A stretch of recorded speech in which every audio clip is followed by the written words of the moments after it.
And the movie that I watched was an actor who depicted the character of Idi Amin, and it was so bizarre to see a human being cutting another human being and putting all those parts in his fridge and be chewing them as and when he feels like. It is crazy. I mean, the breast of women, the genital parts of males, everywhere.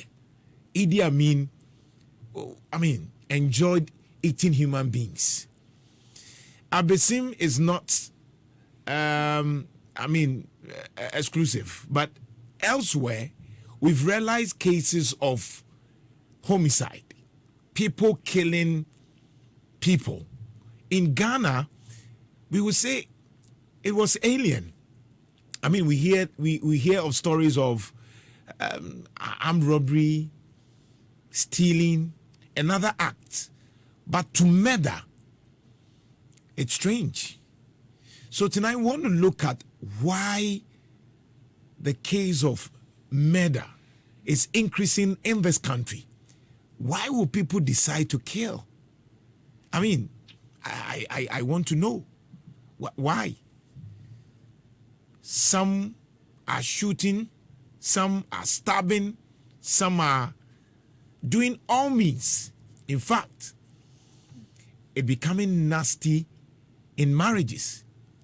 Husband killing wives, wives killing husbands in relationship. It is also nasty. So tonight I want to look at why are people killing each other and why is it increasing in this country? I am scared. Maybe if you do not know why we are discussing this, it could be you, it could be me.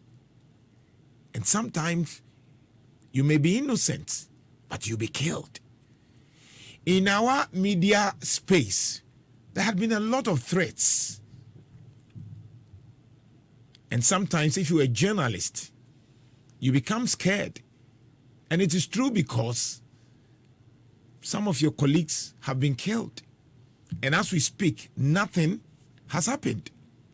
And so if you are living in a country that must ensure your safety, because the principle of social contract is to ensure that once we are giving our sovereign power to a leader, that leader also ensures that we are safe.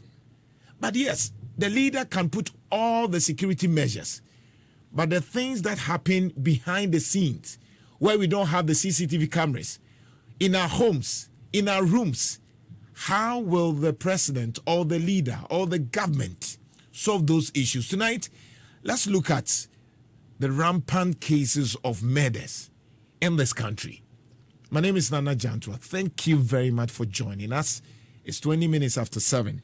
We pick some editorial and then we do some fact checking. We speak to experts and then we allow you to also decide. This is Decision Point on Love 99.5. Look, we are going to show you some scary scenes on our Facebook wall, but please don't be scared.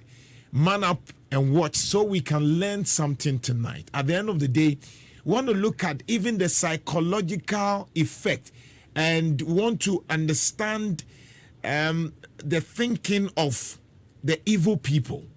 And sometimes the people may not be evil, but things happen.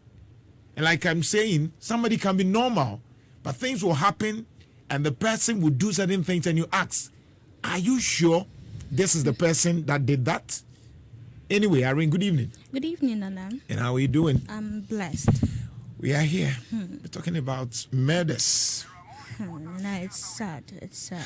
Let's get some editorial. But I think these cases of murder and homicide in this country is gradually becoming rampant, just as you said, and especially in the Ashanti region, because according to data from the Statistics Research and Monitoring Units of the Criminal Investigation Department of the Ghana Police Service, they indicate that some 306 murder cases have been reported to the police from 1st January to 30th June this year. And out of that figure, the Ashanti region, which they refer to as the murder capital of Ghana, recorded the highest with 72 cases so far.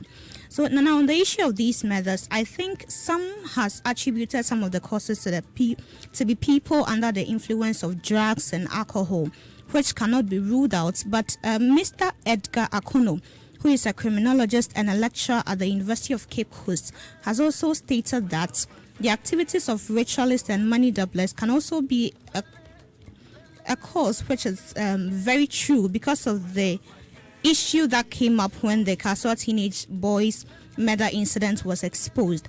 And now when you have all these money doublers on our screens promising quick wealth, people may definitely be enticed, because these days there is undue pressure on the youth to make quick money, which I would also blame it on unemployment and the quest to make a living.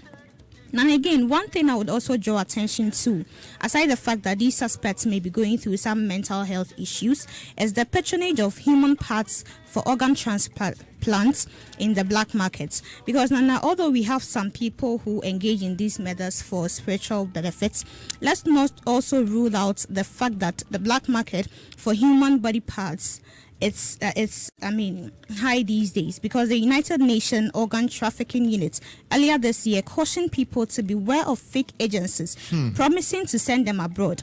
It stated that the black market for parts of the human body is booming in the Middle East. Black market? Yes. A kidney now costs $262,000. Really? The heart costs $119,000 and the liver costs $157,000.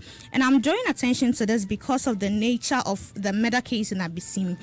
It could be that he was dealing in organ trafficking, but I think the police investigation would expose everything later on. But my problem is that although there could be spiritual meanings behind this, but let's not channel all our focus towards the ritual aspect, because there could be other reasons. And another 2020 crime and safety report advised that people, and most especially foreigners, because the report was made in collaboration with the U.S. Embassy in Ghana, and so the advice was that people should beware of strangers, which I don't dispute that, but I also think that we should be more cautious of the people close to us, the people around us, because when you look at it, the various cases that happened this year, aside a few of them who were killed by strangers, most of them were killed by husbands and boyfriends, just as you said, and people close to the victims. So who could have thought that their partners would be the ones to end their lives?